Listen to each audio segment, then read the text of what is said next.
Okay, we're going to get started in just a couple of minutes, and once again, thank you for coming out to the San Jacinto Battleground State Historic Site. We appreciate you visiting us today and hope you enjoy the rest of your day. We'll get started in just another minute. Many Texian men joined the war effort, meaning women were primarily responsible for the safety of their families during the revolution. The runaway strait was a brutal experience. Horses were needed for the army, so those who were able made the long journey on foot, carrying children and even their belongings. Many travelers quickly realized they had overpacked and abandoned heavy items on the side of the road in an attempt to lighten their load. Unusually heavy rains and mud made the roads miserable, and river crossings especially dangerous. Neighbors traveled together, relying on each other for safety and support, as well as news, which was often in short supply. The trip was especially dangerous for the elderly and young, and diseases like measles, dysentery, whooping cough, and cholera took their toll. Some women lost more than their home and ordered his men to stay out of sight.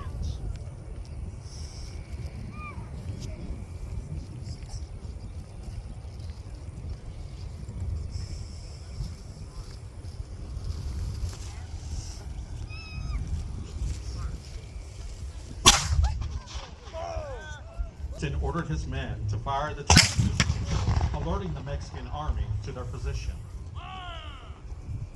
Now aware that the Texas army had beaten them to San Jacinto, General Santa Anna took position in a grove of trees and fired his artillery, a 9-pound cannon known as El Volcan, at the concealed Texians. Working that cannon. The twin sisters and El Volcan traded shots throughout the early afternoon.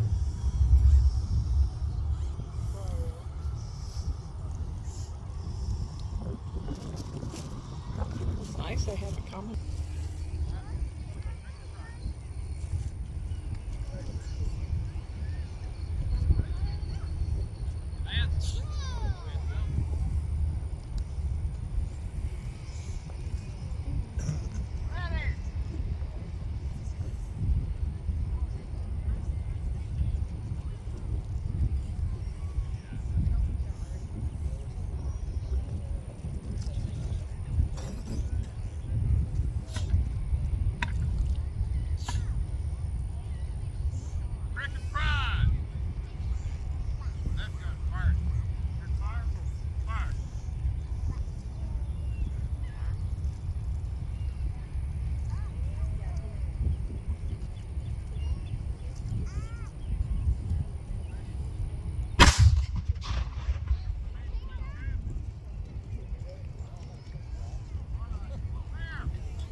On the hill.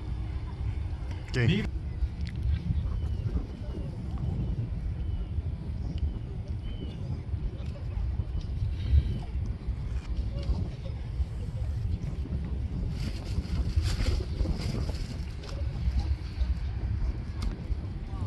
Houston ordered Sherman to attack the Mexican infantry, who were positioned in a motte of trees. However, the Texians underestimated the size of the Mexican troops, and when Sherman and his men reached the tree line, they were surprised by a much larger Mexican force.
Mexican infantry waited until the Texians were near the mine, then opened fire.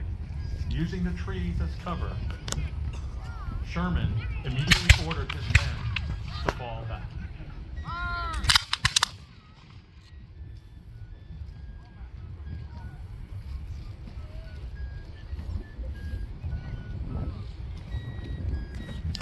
Finding themselves at a stalemate, the Mexican army withdrew and made their camp. The Texians had won the first round at San Jacinto. The Mexican army, the numerical superiority. General Santa Anna now had approximately 1,250 soldiers, while Houston only had 936. Aware that several thousand more Mexican soldiers were camped in nearby Old Porte on the Brazos River and Columbia, Houston decided to ensure that more reinforcements could not arrive. He sent Deep Smith and his scouts to destroy the bridge crossing Vince's Valley on the road to Harrisburg, effectively cutting Santa Anna off from the rest of the army. General Santa Anna also chose not to attack that morning. When noon passed, with no movement from the Texian camp, he relaxed and allowed his tired troops to rest, assuming that the battle would happen the following day. The Texians held a council of war at 3 p.m., and much to the delight of the Texian troops, they decided to attack immediately. At 3:30 p.m., General Houston gave the order to advance across the mile of prairie between the two armies. The 2nd Regiment, led by Colonel Sidney Sherman, attacked the Mexican Army's right flank, alerting the Mexican Army to the attack and causing panic in the unprepared Mexican camp. El Volcan's cannon crew scrambled to respond, firing on the advancing Texas Army.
The battle has now begun. The twin sisters returned fire.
Some of the artillery crews started to flee, but General Manuel Castrillon, the artillery